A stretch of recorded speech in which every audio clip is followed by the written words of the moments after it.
Emperor Yao stared at his son and sighed. He knew the spoilt brat would make a terrible leader. The ruler didn't like the system in which a king's eldest son automatically becomes the next king, despite the fact that the whole world used it.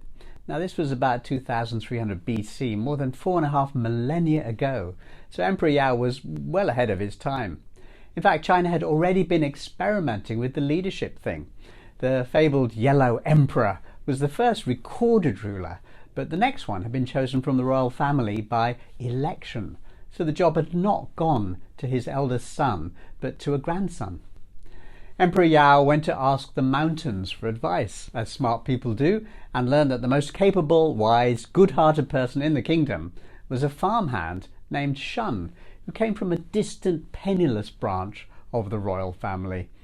So the emperor got into his vehicle and was taken to meet the man. The emperor gave the farmhand some tests.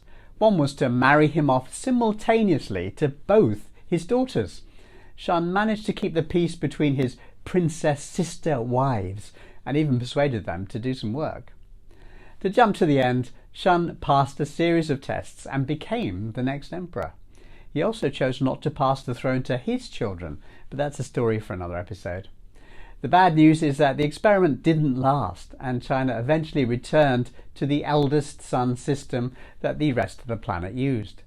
The good news is that Yao and Shun embedded a focus on testing and education into the bedrock of Chinese culture, and that continues today.